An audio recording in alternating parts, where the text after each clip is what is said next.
From South Carolina Public Radio, this is the South Carolina Lead. I'm your host, Gavin Jackson, and this episode was recorded on June 3rd, 2024, from South Carolina Public Radio Studios here in Columbia. At the top, we have a little bit of a programming note for you, a little FYI. We will have live primary night coverage with results and analysis on June 11th, starting at 8 p.m., an hour after polls close.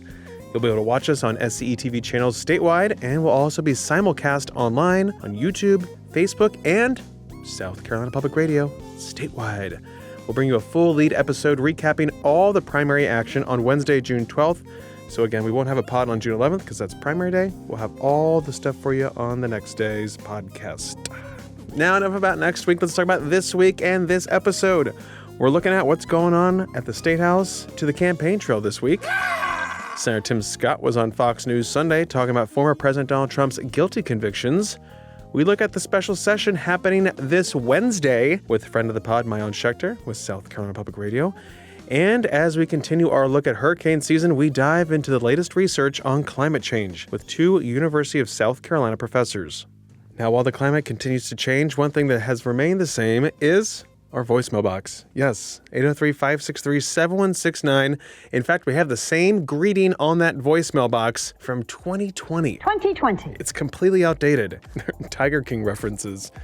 I mean, come on. You gotta call just to hear that little time capsule. And while you're there, leave a message up to 3 minutes. 803-563-7169 gives your hot takes, your parental advice for A.T. Shire, proud papa there, and anything else going on with you this summer. It's summertime. 803-563-7169.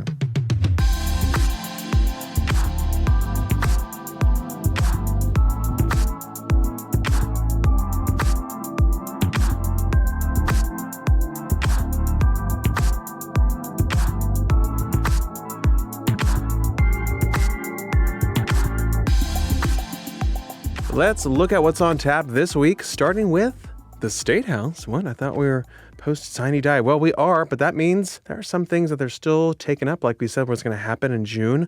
In fact, lawmakers are back in session Wednesday to elect the next state Supreme Court justice, which we know will be State Appeals Court Judge Letitia Verdin. She became the front-runner soon after lawmakers were able to start issuing their commitments ahead of the election. Verdin will replace retiring Chief Justice Donald Beatty, the lone person of color on the bench right now. Verdin will become the third woman to serve on the 5-member High Court, which will soon be all white. Justice John Kittredge, who is the most senior justice, will succeed Beatty as Chief Justice. Also on Wednesday, there will be several conference committees, that's again 3 House and 3 Senate members together hashing out some details over bills that have already passed both chambers, including one bill, H. 3728, that critical race theory bill, which has been in a conference committee now for over a year. So expect to see some movement on Wednesday, ? There are also bills dealing with wild turkey and flounder, as well as blue crab. From the blue crabs of the coast to the fat cats in Washington, that's right, we're going up 95 to D.C., where Congress is back in session this week. Yes, a lot to do up there, a lot to do. The governor, we're still waiting on his schedule to see what he's up to this week, but I can maybe predict some ceremonial bill signings, perhaps. Looking at the 2024 campaign trail, President Joe Biden will head to France, Bonjour, this week to mark the 80th anniversary of the D-Day invasion in Normandy and pay a state trip to Paris. On Friday, Biden will deliver remarks on freedom and democracy at Pointe du Hoc, France. If I said that wrong, call in. Maybe it's Pointe du Hoc. You tell me. Meg Canard. And Saturday, French President Emmanuel Macron hosts Biden for a state visit, like I said, in Paris. On Sunday, Trump will hold a campaign rally in Las Vegas. Viva Las Vegas. On the economic calendar, on Friday, we get May unemployment numbers. Data. Look forward to that. But let's rewind to this past weekend with the Sunday shows where Senator Tim Scott was on Fox News Sunday with Shannon Bream, where she asked him about how Trump's guilty convictions will affect his campaign and how they need to reach out to folks who have been turned off by Trump. Without any question, what we've seen is never Trumpers calling me and saying, Tim, I'm on the bandwagon now. I've seen this two-tier justice system working against the President of the United States. It could work against me, too. I've seen donors who've been on the sidelines this entire process now jumping in. One of the reasons why we saw more than $50 million raised in 24 hours. But you're 100% right. The issues that are going to drive the results of this November 5th election will be, can Donald Trump close the southern border? The answer is he already has closed the southern border. Can he bring inflation down under 2%? The answer is it was 1.4% when he left office. Can he create jobs for the poorest Americans? Good news is he created more than 7 million jobs, with the highest percentage going to women, African Americans, Hispanics, and Asians. What we know about 4 years under Donald Trump is we had low unemployment, low inflation, high enthusiasm, law and order in our streets, and we've had the exact opposite under Joe Biden. We've had incredibly crushing inflation, leading to high interest rates, crime in the poorest communities, devastating single mothers like the one that raised me, and we've had the greatest invasion in American history across our southern border, left wide open, unsafe, because Joe Biden on day one started unraveling border security put in place by Donald Trump. Lawmakers are back this week for a brief legislative session, like I said, to elect the next state Supreme Court justice, which is already a foregone conclusion. Like I said, that's because when it became clear where things were going, Judge Jocelyn Newman and Judge Blake Hewitt dropped out, leaving appeals court judge Letitia Verdin, a white woman, set to be elected by acclamation when the House and Senate hold a joint session on Wednesday. For a little bit more on this, we have South Carolina Public Radio's Maayan Schechter. Maayan Schechter, what a great name. Hello, Maayan. Hello, Gavin. Always great to be here. So, Maayan, we are back in session this week. We were telling folks that we were going to be coming back throughout June, little bits here and there, just to take up some remaining business. So this week, we're talking about what's going on with the state Supreme Court race. Obviously, things have kind of already fallen into place, so there's no big surprise here. But just tell us about this process. We've been walking people through it, kind of summarizing how we got here, but just kind of give us a little bit of a lay of the land here.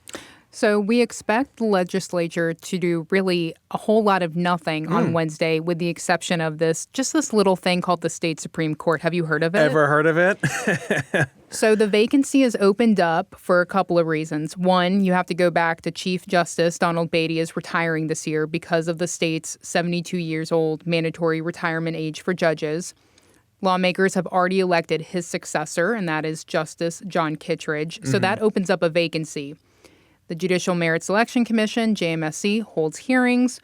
3 candidates were found qualified and nominated. They were Judges Blake Hewitt of Conway, Judge Jocelyn Newman of Columbia, and Letitia Verdin of Greenville.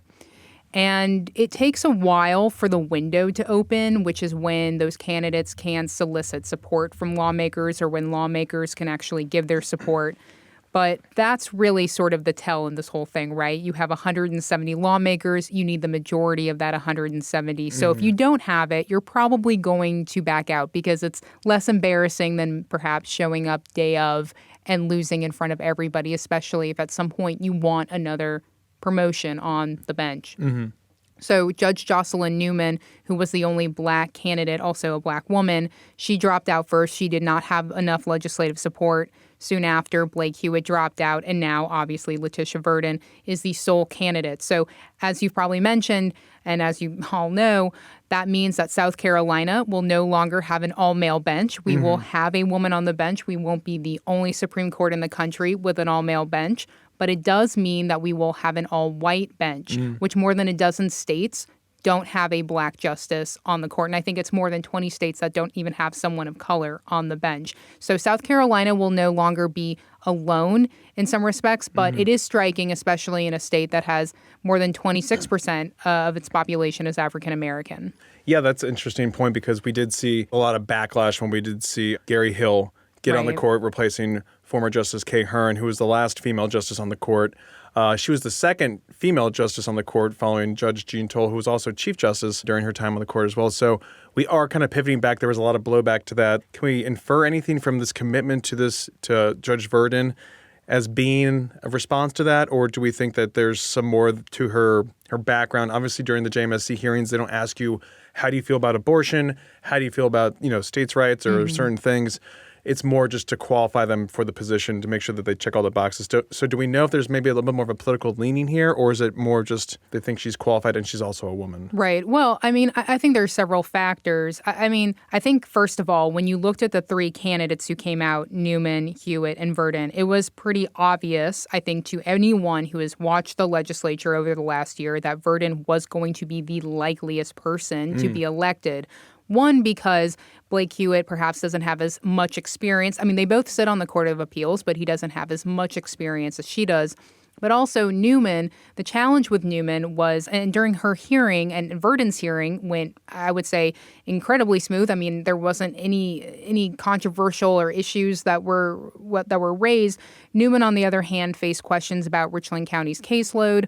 And, you'll remember that she also ruled the state's execution methods law, firing squad, electric chair unconstitutional. And lawmakers don't usually look too kindly on their laws getting overturned. So I think that's one part. It sort of was out in the open written. And I also think, again, given the fact that the state has undergone so much criticism over the last year over having an all-male bench, that probably led to it. I would also add that, look, South Carolina's legislature has gotten more conservative, especially after the previous Supreme Court with Cahern overturned a 6-week abortion ban. There's been this intense focus back on the state Supreme Court and ensuring that it, one, kind of represents what the legislature wants, but I mean more so that it doesn't overturn laws that the legislature passes. And, it's the state Supreme Court obviously deals with matters that you don't normally see in the headlines. Over the last year, they've dealt with abortion, executions, private school vouchers. And so these are big, big laws that lawmakers do not want overturned.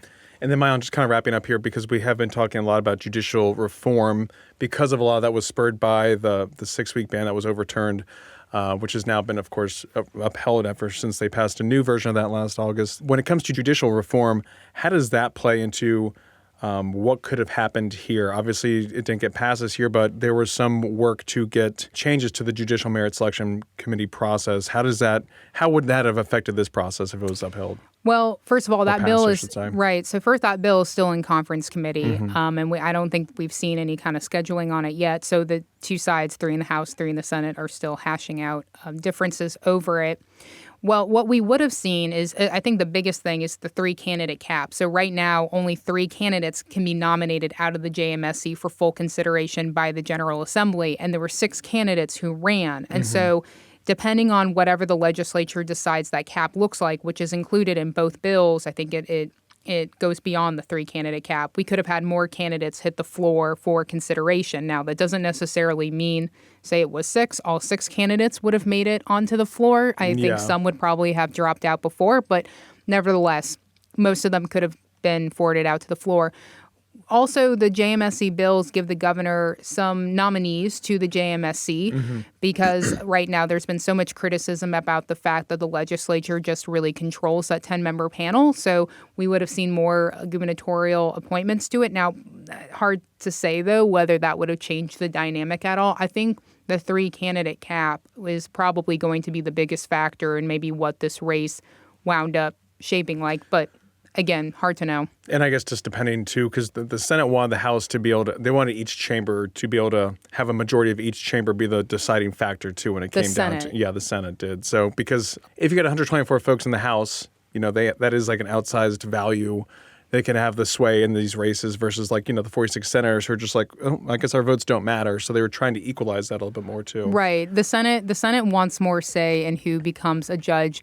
I mean, obviously the House looks at that and says, well, you guys get to pick the cabinet. You get to do consent and confirm. So this is like the one power we have, although some would argue this is a huge power and maybe arguably an even bigger power. So that'll be settled at conference committee, right? Correct. Mayan Schechter, thank you very much. Thank you, Gavin.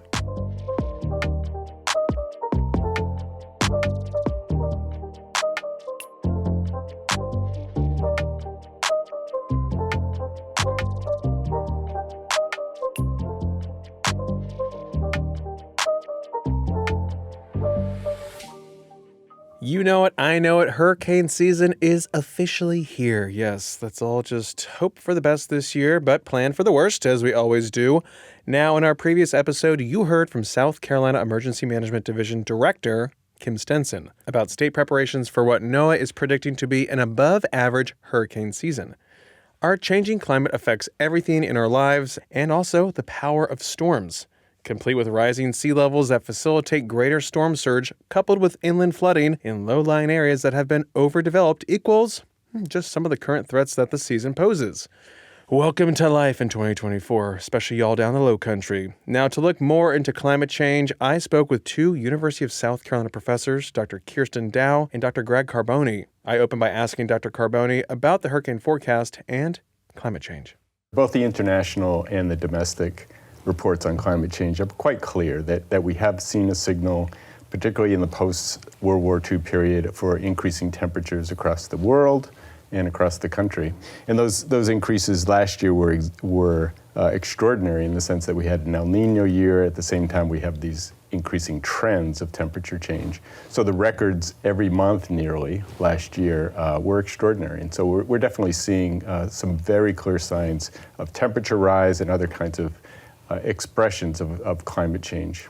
And when you see that, what's your take? I mean, these are red flags cropping up all around. Do you think people are taking it as seriously as they need to be? Probably not. I mean, I think you can hear things very frequently, and if they're not happening in your backyard, then it's difficult to make the connection.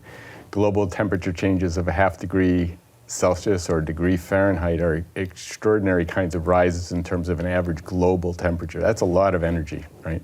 And so when we see those kinds of changes, it truly means something significant, but it may not resonate with somebody on the ground, right? That 0.5 degree doesn't seem so much, but expanded across the whole world, of course, it's a big amount.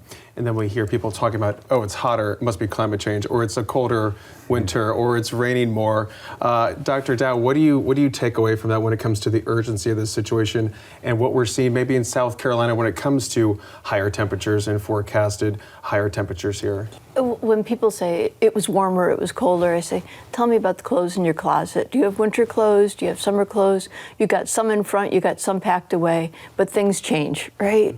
And that variability is normal. We can unpack it if we need the sweater, but we have it there so that because we know we're going to need it. There's variation around this. Mm-hmm. So I think it's probably time to look at these bigger trends. Mm-hmm.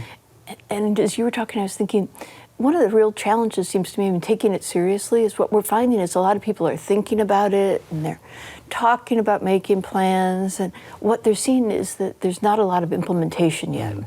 And it's a different kind of problem to make big infrastructure decisions without the benefit of the greater confidence we've had. We used to be able to say, oh, history is going to tell us more or less what we're going to expect. Mm-hmm. And that's just no longer best practices. And that makes the decisions a little more complicated. So I think people are taking it much more seriously. Mm-hmm. It's what are best practices in this changing world kind of question that I think is slowing some things down. Yeah, I was going to say, when you hear policymakers talk, when you see people, pundits on the news talk, I mean, yes, they're talking about, at least that's, further along than where we came in maybe in the early 2000s when everyone was saying this doesn't exist. Yeah. Now I think they've come to this understanding that, yes, we know that climate change exists. Yes, we know, humans caused a lot of this. So the question is, all right, last time we talked about urban heat islands. Mm-hmm. Our city is hot. Our city is dangerously hot in places.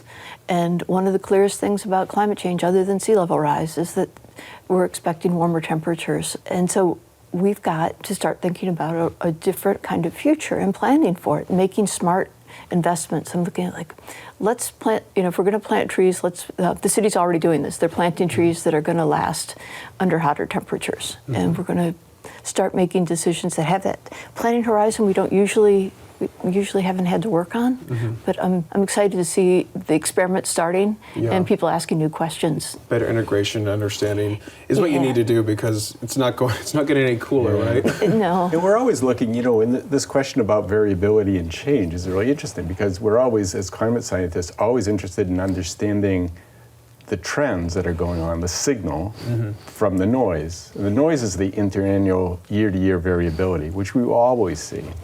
But the clearer that signal gets, the less noise you're going to see, right? Mm-hmm. So, and we have seen in the last 50 years, we have seen some trends, but the push That is, the radiative change, the energy budget change, has been relatively small compared to the projections for the future.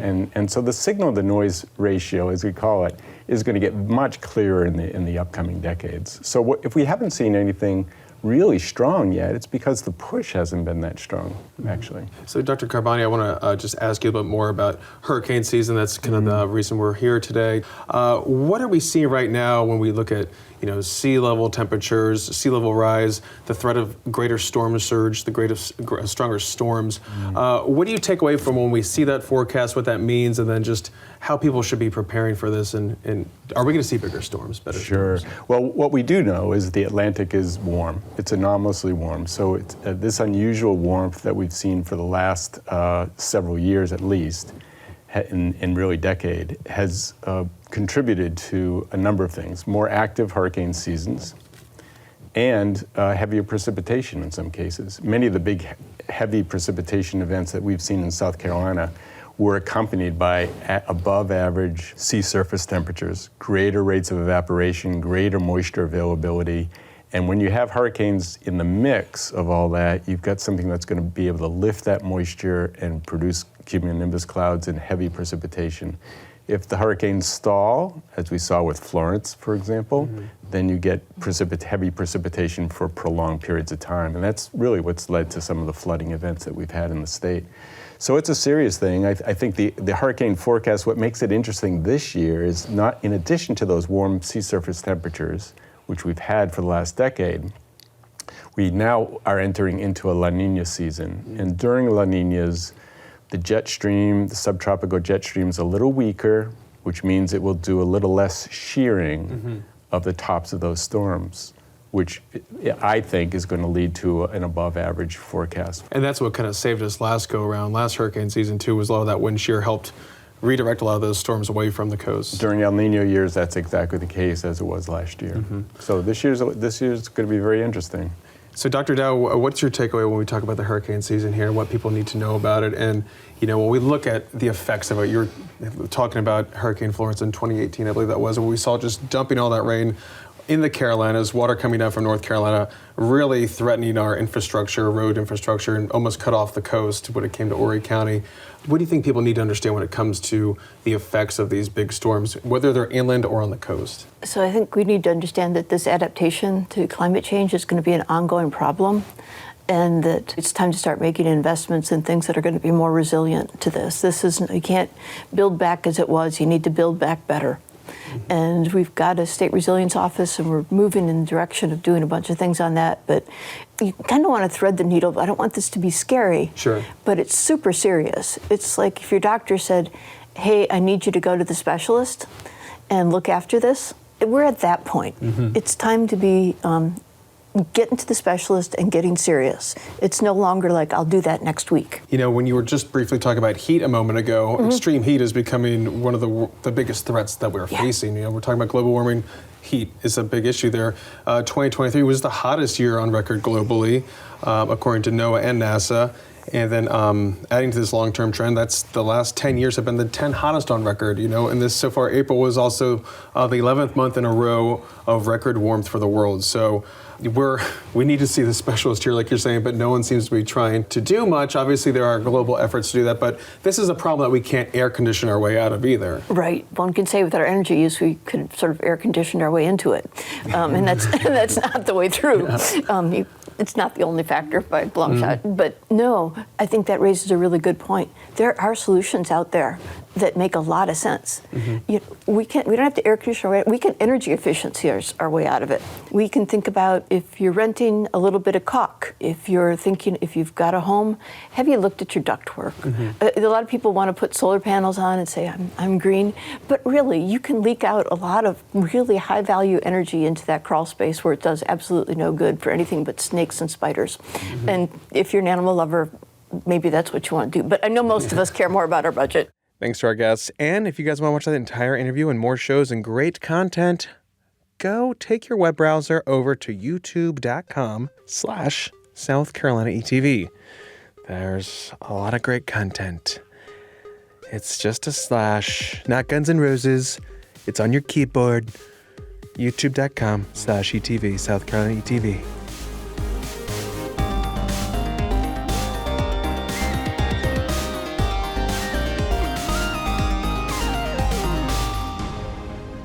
Welcome to the wind down section. Our little break from the news. Did you hear me say LIL instead of little? Little break for the news, AT Shire, producer of the podcast. Little, yes. Okay, well, I just love that we're here taking this break. Gavin's got his Aldi cup. It's double wall vacuum sealed. Oh, it keeps the cold and the hot. I don't know if you ever heard that. Ice folks. is the same ice from last Friday. Mm-hmm. He's not a what's the big Stanley. cup? I'm not a He's Stanley mom. Not a Stanley mom, but I don't make enough money to own a Stanley. He's Aldi all the way through. He's got the shoes to prove it, or the slides. Anyway, Still in the box with still in the tags. box. Okay, I got the crossbody though. He's rocking that crossbody. It's like frickin' Mary Poppins' purse. He's got everything in there. Lamps, whatever. It doesn't matter. It's bottomless. Anyway, Gavin, what is not bottomless, but we still have stuff, is the hopper. Mm-hmm. There's some stuff in there. We're getting some good calls, so we're gonna double dip. Whatever. Okay, I don't whatever. care. Hey, you know what? whatever. It's a little double dip. No skin on my back. I don't care. So you ready? Stock buyback. You ready? Yes, please. Okay, here we go. Hi, Gavin. Hi, AT. I'm calling with some advice for AT. For every vehicle that you travel with your darling baby in, pack a small bag with a change of undergarments and shirt and socks and shorts for yourself, for your baby mama, and for your child. Because believe me, there's going to be a day when you are all out and somebody has an accident and you're all going to need to change. That is my advice for you. Hopefully you'll never need it. My name is Christine, and I've been listening for a long time, and I miss the snake alerts. So I hope you bring snake alerts back. Okay, bye. Christine, thank you for that call. Oh, and what great advice for not just parents with newborns and toddlers, but for grown adults like myself. I'm going to have backup clothes in all my cars. Yeah, I've seen a lot of adult diaper commercials these days. So yeah, you're going to need that change. As whenever you think you don't need it, you're going to have a problem, okay? That's why I still have a bunch of stuff on my back seat. You know, there might be a scarf, there might be a half zip. You never know, even in the hot summer months. And might need that scarf. Christine, I love the snake alert callback, okay? That is an OG listener. Yeah, that's some call-out. lore right there. And just for that, we're going to give you a commemorative snake alert right here. Okay, here we go, folks. Stand by. Here we go. Snake alert. Snake alert. Run! They're in the studio! I repeat. Snake alert. This is not a test, actually. The snakes are breaking in. Snake alert. What? Snake alert. Why?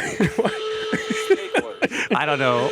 I can't remember why we had the snake alert in the first place. It's so stupid. It was a bit where we thought snakes were taking over the studio. Well, I found a great klaxon sound. You know, and I was like, how do we use the klaxon? And the answer is snake alert. We have so much lore on the podcast now that we can't even keep up with it. There are scrolls, snakes, the runes are alerts, just, we can't read all the runes all the runic languages. Anyway, Christine, thank you for calling. Please call back anytime. Snake alert Christine. Snake alert Christine, yeah. That's how nicknames start. That's how you get a nickname. Thank you, Christine. Anyway, Gavin, second dip. Are you ready for this one? Yes. Okay, I'm glad, because I was going to do it anyway. Wrong button, AT. Sorry. Jesus, it's stressing me out here. You can't do that, okay? No. There are rules, state laws. State laws almost. Here we go, second call. Hey guys, this is Matthew, councilman from Greenwood. Haven't called in a while. Just wanted to give you a couple updates. So tried doing all the traveling this month, driving through Rocky Mountain National Park at the moment in Colorado, and then headed out to Switzerland in a couple weeks. That one's for work though, so I'll get to see the Alps as well. I wanted to weigh in on this sandwich discussion because it seems like we're going down a slippery slope. And does that mean that we can fold pizza and call it a sandwich? Just throwing that out there. So anyways, congratulations to AT. And also to Gavin, I guess I'll give you props as well for a good legislative session this year. And hope to talk to you guys again soon. And still hope you come out to Greenwood for a live show sometime. Talk to you later. Matt, thank you for calling. Yes, we love hearing from you. Sounds like you're having some fun traveling around. Seeing all the mountains. Yeah. Good for you. I have been to Switzerland. Yeah, brag. Unbeknownst to folks, I've been there. Interlaken, beautiful. Beautiful. You want to go to Interlaken? They got the mountains. I did not see the You didn't see an Alp? Matterhorn, but we did go in the Alps. You saw an Alp? Just one. Okay, yeah. When you get out there though, and you're in the mountains, it is insane. You just look straight ahead, and your whole field of vision is full. Unless like you look, even when you look up to the end of the sky, like you just can't. It's too many Alps. Honestly, too many Alps. That's what I said. You know what? I'm going to say less Alps. I know Switzerland is neutral and so much stuff, but I got a hot take here for Switzerland. Get rid of some of the Alps. If you have so many Alps, it sort of takes away from each Alp. So we went to the Schilthorn. Schilthorn, where actually I have no idea what these words are. It's in Interlaken, which again, great place to go. Yep. Beautiful. You know, people are like spelunking, hang gliding. A lot of hang gliders are out there doing stuff. Very cool. Perfect time of year to go. So with everybody else. But Matthew, also, if you're hang gliding through an Alp or two, hit us up. And then where we also went to Geneva. Yeah, Geneva. You know, I had to go. You know, do stuff with the UN. Do stuff with. They were demanding you showed up. It was a big thing. Yeah. You got to kiss do the some ring. time. You got to kiss the ring. All politics podcasts got to show up. It wasn't like a big thing on my to-do list. Got to go see Switzerland, but very glad that I got to go do it. Sleeper destination. You know, and like you take the train everywhere, and you just see such beautiful vistas out the window. Imagine nice trains, people. Could you imagine beautiful train rides? I can't, because we have 10-lane highways, 20-lane highways. Having taken Amtrak, it's gorgeous. It's you can't even compare. It's the same, but thank you for calling, Matthew. Please I know, call it makes again. me want to go back to Europe. Oh, Instead, Europe. only travel I have this summer is going to Milwaukee. Yeah, well, that's and the Europe Chicago. of the Midwest. You know, it's basically the like Geneva of the Midwest. All the lakes. I was talking to my mother. She texted me. It'd be nice if you called me once in a while. I'm like, Mom, we get the group text, and I get it. Listen to the pod, Mom. Call the pod. Get on Instagram and listen to the pod. That's how everyone keeps up with me. That's how we communicate. We're millennials, But then I did call her. I was like, hey, girl. I didn't call her since Mother's Day, so that was a little long. Just caught up. You know, it's like a lot of times it's just more of her talking to you. Yes. And you being like, yes. Oh, really? She was funny. She's like, I haven't left the house in 6 days. I was like, okay.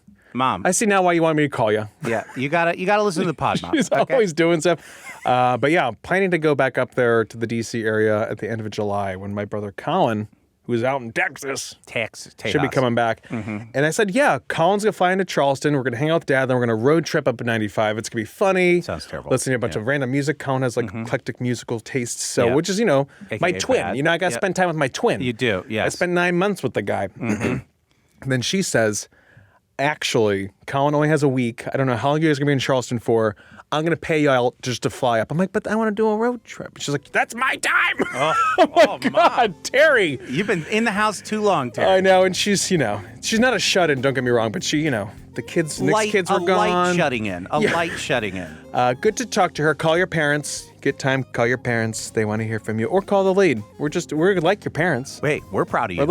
We're proud. You could have done a little bit better sport, but we're still proud of you. If you haven't called, we're not mad. We're just disappointed. We're just a little confused. Okay, but what I'm not confused is that we do need to end this, okay? Oh. Yeah, so Gavin, go ahead, say goodbye. All right, be like Christine and Matt and give us a shout, 803-563-7169. Let us know where you're up to if you're in the country, if you're spelunking, if you're hang gliding, if you're just driving around looking for a backup pair of shorts to swap into after a rough day out and about. Take Christine's advice. Pack a pair.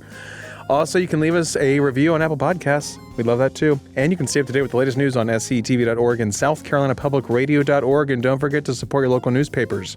For the South Carolina lead, I'm Gavin Jackson. Be well, South Carolina. Oh my God, Sims. Oh. How many people did you kill in a pool because you took the stairs out? We don't talk about that publicly, AT.